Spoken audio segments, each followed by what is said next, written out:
Hey guys, welcome back to another Unlocks podcast, the Gym Unlocks podcast, the show where we go behind the scenes. We are looking for the tips, the tricks, the insights on how to level up your gym business, how to level up your game as a fighter, how to level up your brand. We are talking to those who have been there, done that, got the scars to prove it, and we're looking to share that wisdom with you.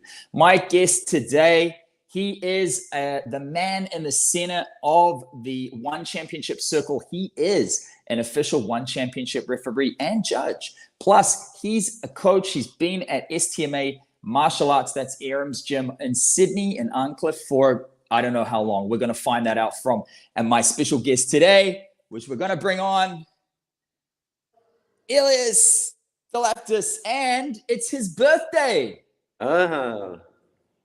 Thank you very much. Guy, another lap around the sun, brother. How you feeling? Yeah, feeling good, man. Feeling good. Feeling the love today. Feeling the love with the messages and everyone's been sending me. So yeah, feeling the love. Feeling the love. So it's nice. Yeah, without a doubt. And that, like, you know, no days off, brother. He's now at the gym. He's at Arncliffe right now. He's about to rock up a class. You teaching a Muay Thai class today, or what? Yeah, absolutely.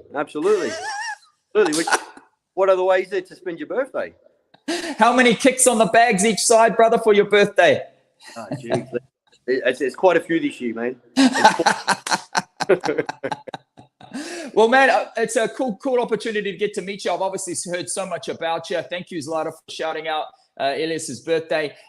Anyone that's joining us, happens to be joining us, just let us know where you're joining us from. So we love to shout you out, which country you're at. That's always good. Let's get into the questions. Let's not mess about, mate. How did you end up becoming a Muay Thai coach, a ref? How did this all come about?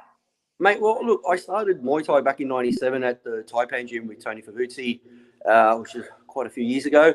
And then went to Thailand, had one fight, won the fight, but, I could see I wasn't cut out to be a fighter or, wasn't my path. And then in 2003, so it's 20 years now that I've been a ref, we did one of the first Muay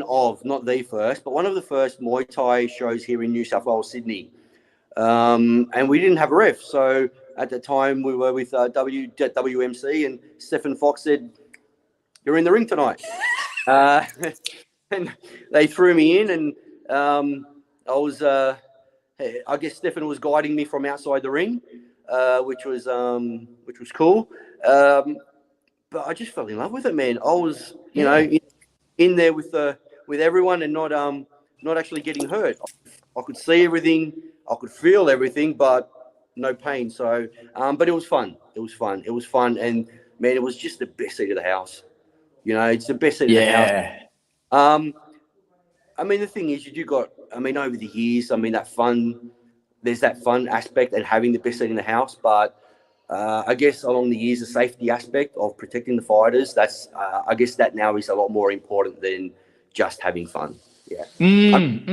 But enjoying it is important. You must enjoy what you do. But the safety aspect is paramount. It's paramount. Yeah. I mean, fast forward now to where you're at with One Championship. Obviously, a lot of money, a lot of infrastructure, a lot of eyeballs on the sport.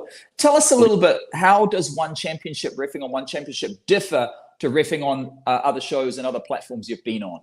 Man, it just goes global. And then on social media, so you're just getting, because there's red and blue corner, right? So sometimes when you make a decision, one corner's not going to be happy. So now that audience is a lot bigger. It's a lot bigger. So I guess criticism, or I guess people's views on social media, I guess is voiced more, and it's a lot more prevalent. But look, it's high pressure. It's definitely high pressure because there's big money. There's probably, I guess, the biggest purse we've ever had in Muay Thai on One Championship and one Lumpini. But then there's the other aspect of the smaller gloves. So safety is more of an issue now. So it just becomes a little bit more. It's high pressure. Having more eyeballs having more people look at you is definitely bigger pressure. It's taken a while for me to sort of get used to that. But now I'm sort of enjoying it again. I've sort of, those nerves have gone, of like, the big stage, and it's just like you just got to keep your mind. Let's just focus on the job. Let's just do the job. We're there for protect the fighters, make sure everything is fair. If you concentrate there, block everything else out, everything hopefully should runs a little bit more smoothly. Yeah, that's it. Keep the right frame of mind. Have you had a chance to meet Herb Dean? He's a bit of a celebrity referee around one championship in UFC. Is he a top bloke? He's an awesome bloke. He's so chilled. He's so chilled. So Herb actually helped me when because Herb, I guess, joined us about a year after. We had COVID, so I started in 2019. I started with one. Then 2020, of course, everything, we had that pandemic, and then Herb came after. And because I was getting so nervous, big crowds, and I'm like, oh man. And then I went up to Herb, and I just saw him he's so calm, so relaxed. And I go, okay, mate, because he's done way bigger bouts, more high pressure bouts than I've done, more high profile bouts. I've gone, mate, like, how do you do it? How do you stay calm? I've seen you. I go, what do you do?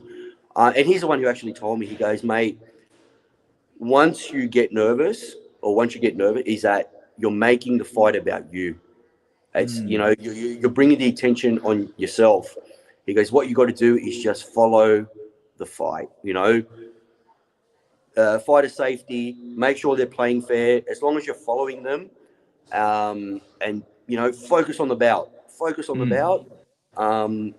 And that's what helped me a lot. Herb, like what Herb said, just helped me so much, and it just reinforced what I guess my Thai teachers were telling me when I started refereeing. Follow that. They would say, follow the game. And now it just makes so much. It just concreted everything I sort of guess I knew before. But Herbie's just sensational. He's really cool, really calm. No ego whatsoever, man. No ego whatsoever. He's just such a good guy. Yeah. And loves the game. And loves the game, and like yourself, a martial artist, right? First. Yeah, absolutely. He's still teaching as well, or not fighters. He's still going around. From what he told me, doing his own thing, and he's teaching referees and judges as well in MMA. And he's super cool, man. He's a really good guy for the sport. Very good, yeah.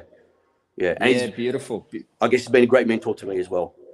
Help me out. Oh, so lucky. Now, with yourself being a coach at STMA and yourself being a referee, one championship and others, how does that help you to be a coach, and how does that help you to be a ref? And how do the two play off each other? Okay. Yeah, I guess as a coach. So being a referee, I guess I'm exposed to seeing a lot of little dirty tricks or little tricks. So I guess I've probably seen a little bit more than other people. And look, if the referee doesn't see it, it's not a foul, right?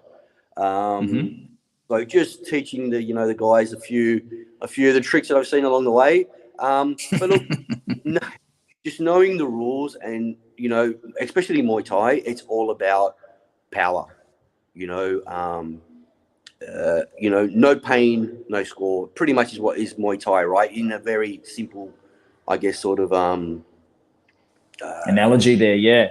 In a simple analogy, no pain, no score. So just teaching them of how to score. Not just looking for high work rate, looking for effective work rate. Damage. That's so as a coach, I guess that's the important side of things. As a ref, I guess here at the gym, just everyone coming up and just the vibe. The people, like the grassroots is what motivates me to do what I do. Just going to local shows, even here at the gym, man. It's so good to you go to the big shows and then you come back and everyone's sort of, oh, I saw you on TV, or you did this and you did that, and it's so cool, man. It's so humbling. I've just got so much gratitude, You know, I'm so appreciative of the opportunities, the teachers I've had, my mentors, and then just, you know, like the local, like my people here, and just the Muay Thai community. You know, like even though we may not know each other, through Muay Thai you become family. Yeah. This is, I mean, unfortunately, sometimes we don't see this in the media. You know, it's not portrayed. And I think for me, for martial arts, and for me, for Muay Thai, this is what's been so beautiful about the sport for me. You know, just building that family outside of your, I guess, your blood family. You've also got your Muay Thai family. Indeed. And like, coaching and being a referee is not the full-time thing. You actually do other work as well. Tell us a little bit about the work you do in the community there, Elias. Well, so my day job, I do aged care and disability. So what that means is that I look after. Good on you. Yeah, I look after or assist people with in aged care. So I go to not a facility, but I go to people's homes because they're sort of still a little bit independent there, and also with disability as well. So people with disability as well. So and I just find that it's a good balance. There was one point in stage where I just did Muay Thai 100%, and I just found it to be a little bit monotonous. Or, you know, every day the same. Whereas now, you know, working in social work with you know, the elderly and people with disabilities, definitely, you know, you just appreciate every day, every moment. Because things change. Things change from 1 minute, and it's just a good balance. It's just been great. Yeah. It's just Muay Thai, and I guess coming into aged care and disability has been really natural for me. I haven't really had to. It's just I've got a love for both of them, and it's just they just for me just complements each other. You know, looking at people and then teaching people how to bash and hurt people. So it balances it out. The yin with the yang, right? But I believe this speaks volumes to your empathetic kind of nature and your understanding, you know, of human nature as well, which you really get to see being up close to a sport like Muay Thai, where it's really one person imposing their will and controlling another person throughout the fight. And you've seen that firsthand, you've experienced that firsthand, you know it best. And so when we talk about scoring on one championship, you've talked a little bit about the 4-ounce gloves, but we'll save that for later. The biggest differences between one championship scoring and other organizations scoring. Tell us a little bit about that. One really focuses on damage. It's all about damage and knee finishes. So knockdowns. So at the end of the bout, I guess if it's close, I mean, other organizations do it as well. But with one, it's just more so knee finishes and what we call internal damage. So internal damage means like you've hit somebody, kicked or punched or whatever, and the person has lost their equilibrium. So, you know, they've been cast or they've been something. One championship scoring, that's more high on the list. You know, it's so damage is just so much more, I guess, important for one championship scoring. You know, they're always looking for what do you call it? High work rate. You know, no one's sitting back. If anyone's sitting back, the one championship that doesn't work. You know, trying to protect your lead, it doesn't work.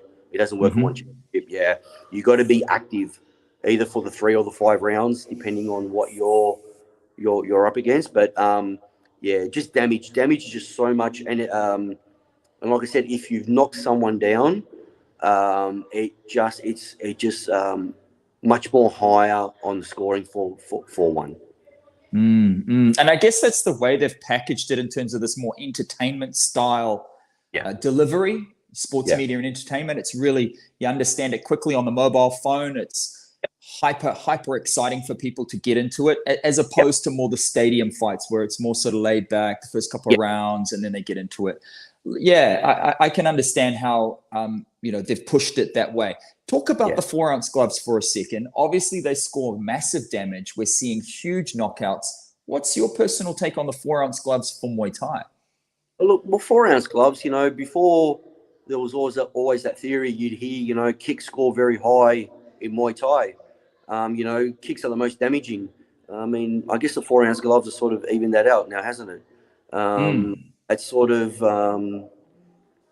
punching now with 4-ounce gloves it's a big weapon. It's a big weapon, in the right place with those little gloves, you're going down. Yeah. Down. So it's evened up the game. I like the fingerless gloves because I think it's for clinching. It's more effective for clinching. Grabbing the leg, but in a clinch, you've got that freedom of using your hands, pushing the face. It's definitely changed the game from just being a kicking game and a knee. Now punching is what do you call it?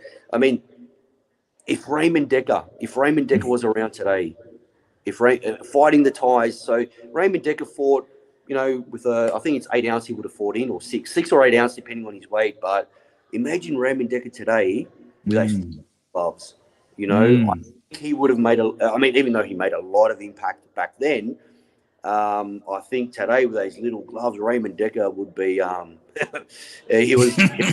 And it'll be very pretty much close to nearly unstoppable, I think, in these days with those little gloves. Yeah, I mean, Chatri talks a lot about it, right? These finish rates. He talks a lot about finish rates in one championship, and I'm assuming that the 4-ounce gloves, the nature of Muay Thai. The nature of Muay Thai, leveling up with the Muay mat, using the kicking, using the knee, getting a lot more close range. As you said, a precision strike. There's not much between the knuckle and the bone. A precision strike will take a person out, especially a trained martial artist. Like as a coach and as a ref, and how do you actually balance out the fair play with the thrill of the sport? Like you've got the fair play, you want to let things go on, but you're also aware of the fandom, the whole excitement of the stadium. You want to let things play out, but you want it to be fair. So talk to me a little bit about how you work that balance. Look, it always depends on the bout and how the bout's going. So how can I say, sometimes there's fouls in the bout, but if the tempo's up, and the fouls are sort of like, okay, it hasn't done that much damage or it hasn't affected the bout that much, you sort of give a bit more of a verbal, or, you sort of let that, in some cases, that same foul, some cases you may stop the action and warn the fighter. But if you do that, sometimes you may take the advantage away from the other one who's, even though, say, blue corner is fouled, if red's moving forward, you don't want to take that momentum away from red, even though blue has fouled. So you sort of, you've got to read the game. There's just not, it's not just as clear cut as, okay, it's a foul, let's pull it up. Because if you pull it up, you may take away the advantage from the one who's been fouled. And if the one who's been fouled is okay moving forward, well, why stop the action, right? So it's trying to find. So I'm not sure how many of people watch the soccer here, but the thing is, sometimes when a foul happens, the referee will wave play on, because they don't want to stop and bring the play back if the team has got the advantage or close to scoring. So if someone's getting knocked, and the one who's getting knocked does a foul, if you can see that, okay, just let it go on, we may get a finish here, or it's not really affecting the score, you just sort of let it go on. So reading the game is super important, super important of reading the game of, when to stop the action, if it's like blatant, if someone's trying to take a breather, that's where fouls tend to happen. When someone's tired, they tend to do a foul, so the referee will stop the action so they can get a break. Some foul, and it's not that big. Hey, come on, go. And then they're just looking at you like, no. And you're like, no, go, So you really got to sort of read the game. Reading the game. Yeah, that's important. And that's just nuance. That just comes with experience, right? Like you've just had so much experience now, you're becoming more nuanced. With Muay Thai Australia, with Muay Thai New South Wales in particular, I know you've been involved. Andrew Parnham, the team over there, they're doing great things from what I can see for Muay Thai Australia. You've got the different class systems. You've got real clear pathways. How do you see the future of Muay Thai for Australia? Look, it's healthy. It's healthy. Um, Australia, I guess, like in other countries, right? You got different states, and sometimes having different states within that country means like it's like dealing with different countries within your country. Uh, because sometimes when sports commissions or combat sports, as we call them here, are involved, from one state to the other, you get slight differences, and then you get some states that don't have a combat sport, so they do whatever they want, which sort of, I guess at grassroots level, it's a bit more important, with the padding. Here in New South Wales, we have, and Andrew's done a great job with this, and his team, Andrew and everyone, he's done a great job of like putting the pads on as novices, grassroots, because you want them to sort of like not get knocked out, not get hurt, go back to the gym, train, and come back again. So that, especially that D class that we have where we try to prevent knockouts. So our development days is about just people, I guess, experiencing to get in the ring without the fear of being knocked out. Even though knockouts may happen, we try and prevent that. But that's only because it's D class, right? Then when you step up, then you're sort of being a bit more competitive. And we don't, as referees, we just go as normal. Everyone knows it's a bit more, as you go up, you progress up through the classes. So it's a great way of people, and these shows are smaller. You're not doing those big shows where you've got the big walkouts, and that's the big thing, right? Is that anticipation of like walking out, picking your song, and doing this and the entrances. Whereas these days, it's just it's one fight after the other. There's no walkouts. You're standing ringside. One bout finishes, you're up, you're in. That pressure, or that big pressure of walking out, thinking about the fight. It's gone. It's and the kids, they've got a good kids programming now as well. So we've seen patient with the kids with the padding and everything. So it's healthy, man. It's healthy. Oh, good to hear.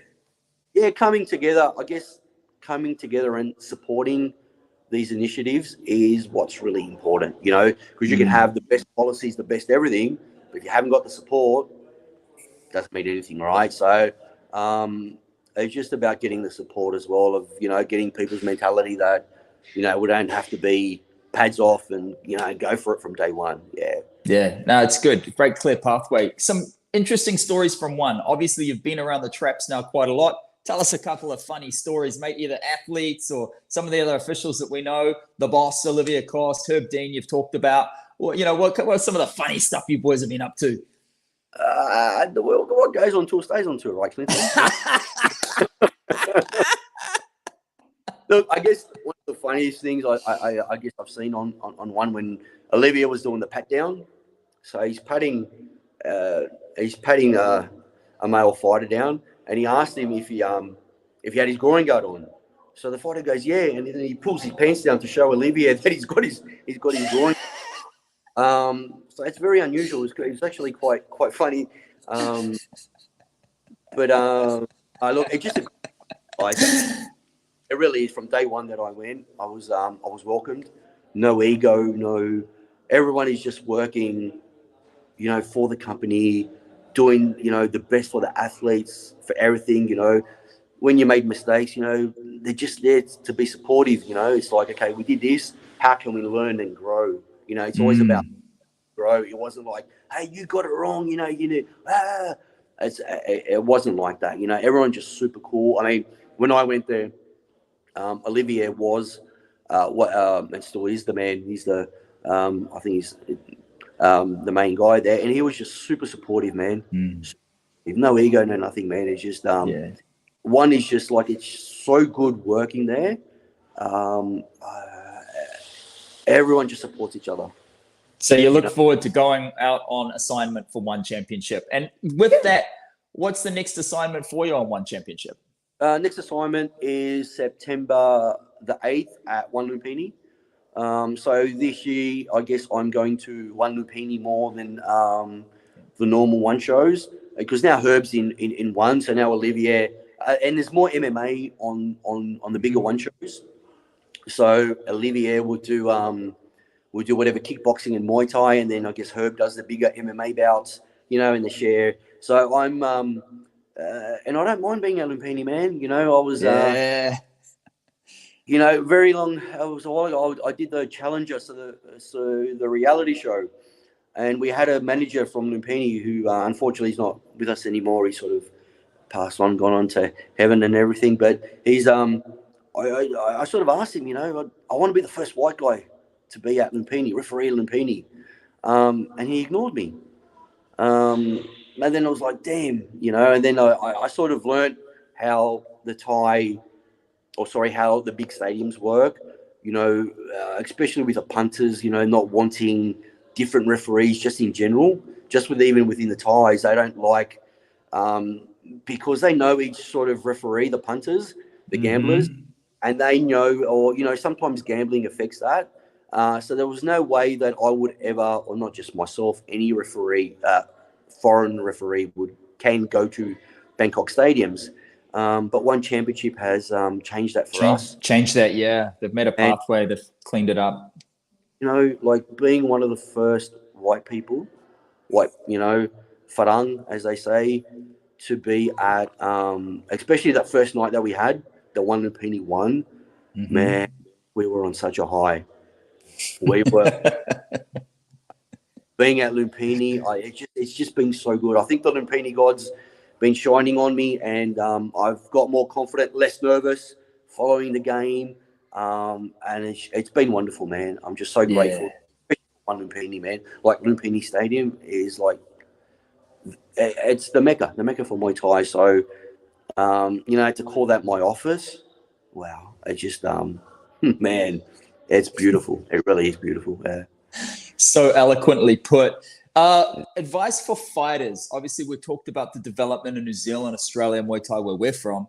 What would you say to fighters who are looking and eyeballing one Lumpini, seeing the pathway, trying to get onto the big stage? You've seen a lot of action. You kind of can sum it up. 3 key points that you would say, hey, to a 15-year-old, 16-year-old right now, hey, man, stick with it. What would those 3 things be saying to that fighter?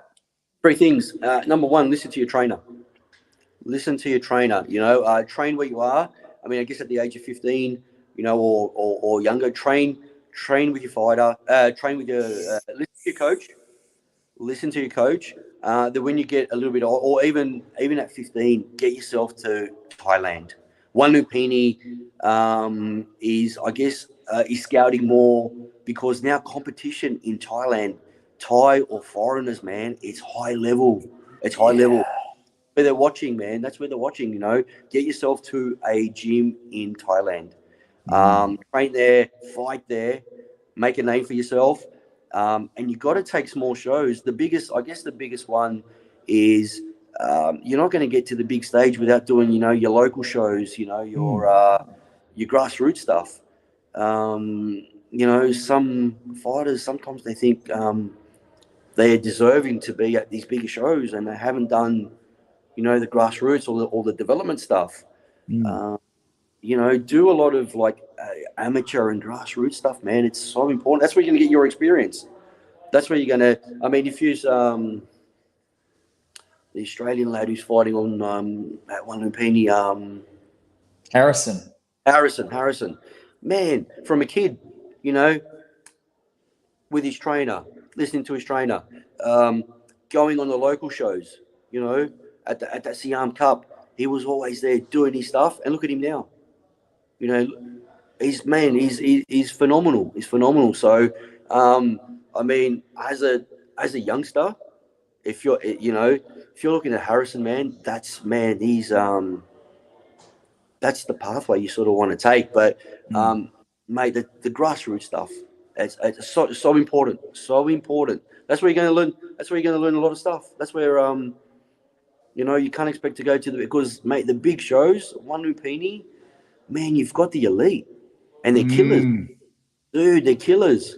They don't muck around, especially when there's a bonus, when there's a knockout bonus, mate. Even, I mean, you see now the Thais. You know, usually when they lead, when they're ahead coming into the last round, you know, they'll just dance around and play around. Whereas now, man, with a bonus, they're looking to knock you out. Yeah, that's it. They're after that. I mean, look at right now. I'm in Rentup with Addie's gym, and we've got Jojo Gonzalez. I don't know if you've had the privilege of being on a fight night where he's been fighting, but that guy comes out the gate. He's a Muay mat puncher, and he just loves to get it done. Have you seen one of his fights live? I might. He's only 16. He's 16 in Malaysia. Yeah, sometimes I don't recognize everyone's name. Sometimes the faces. It just depends. I probably have seen him. I just see so many people. Sometimes I don't. Names escape me, but I'm pretty sure I will see him in the near future. But yeah. Yeah. So that show that your next assignment is in September, is that the Stamp show? With Stamps on? I have no idea. Yeah, you just get the call up. You're like, yep, I got to get on the plane, go do my job, get into my zone, get things done. Yeah, I tend not to. I tend not to look at fight cards and who's on, because I don't want to be a fanboy. Number one, because I don't want to be influenced of maybe having a bias or something like that. It's just about getting my game right. So, once you get too involved in bouts, sometimes, you can get a bias. If you think Red's going to win, then, you don't want that that bias. Yeah. It's about being neutral. So I tend not to, that's why sometimes I don't know some of the fighters, because I tend not to follow that much, not to have, to be a bias. Any influences there. So let's talk about your very next assignment. Obviously, you got your birthday to celebrate. But before you get into your birthday celebrations, and I'm sure part of those celebrations is going to be your very next Muay Thai class, tell us a little bit about how you got involved with Aram's gym, STMA in Sydney, in Arncliffe, and talk to me a little bit about, the experiences you've had there. Why do you keep coaching over there? Oh, wow. Well, so Aram, he fought one of our fighters. So the original gym I was from, Taipan Gym, Aram fought one of our fighters, Adam Taylor, many, many years ago. After the fight, we just became friends. Like everyone, we just all became friends with Aram. And then I guess when I sort of finished up at my old gym, Aram was just like, "Hey man, why don't you come over?" Because one of his business partners was also on the way out. He was moving from where we are in Sydney, about 2 hours away. So he had to sell up. It wasn't going to be a partner anymore. He was going to sell up. So Aram was looking for a trainer anyway. And I sort of came down, and that family vibe, and Aram's got the dogs. Or he had one dog at the time, and I just fell in love with Anoa as well. She was the first person who came to greet me when I came into the gym. We had a strong bond, Anoa and myself. But man, it's just it's so cool. It's so cool here. Very family oriented, relaxed. Aram does he does very well with the fighters. Very knowledgeable, and he knows a lot of people. I guess his biggest gift is bringing people together and knowing a lot of people as well. His network is quite good. Yeah, I guess that's his talent. Trying to understand him sometimes takes a while to get there. He's cool, man. He's been super cool from day one. Yeah, we've been you just don't like I said, Muay Thai family. So or especially like him being from, I guess, Canary Islands, familiar. So it's very much a familiar atmosphere here. Yeah, he loves his fighters. He's he puts so much time and effort into them, and he genuinely cares for them. There you go. Yeah, it's never a dull moment with Aram. That's right. He's a clown, but it's awesome here. Yeah, love it here. Love it. Yeah. So, consider that to be an open invitation. Any Kiwis, Aussies visiting from out of state, you're invited to come to Elias and Aram's gym over there, STMA in Arncliffe. That's the place to be. You guys have got coaching happening every single day. A lot of high-level coaches. Definitely get along. Yeah. We've got Yotzen Klai's old trainer here. Not old trainer, but his former trainer, sorry, I should say, not old. Chet, Crew Chet. We've got Crew Chet here, man. He's just his skill level is quite good. Yeah, his pads focuses on technique. Yeah, doesn't let you get away with sloppy technique. So plus we've got another 2 Thais. So we've got three Thais here. Then there's myself, Aram, Michael Green, and Laz. So we got a great team. We got of both Thais and foreigners. So yeah. Please come down here. Everyone's welcome. Look. Ram always makes everyone welcome here. Guess he's had his one of his good friends, Damien Alamos, down here as well, which he did a seminar, which is and then when they were in for the WBC, what was it? The Muay Thai festival over in Venice this year. Of course, Damien and Aram worked together, and I think so it's it's great. Yeah, it's never a dull moment here at ST, mate. Yeah. So there you go, an open invitation. Look, mate, I really appreciate your time. It's just been absolutely fantastic. Taking time out of your birthday to chat to us over at Unlocks. We really appreciate it, mate. And I'm looking forward to seeing more of you on the big screen, on the big stage, in the circle, in the center for One Championship. Appreciate it, brother. And my absolute pleasure. Thank you very much. Thank you.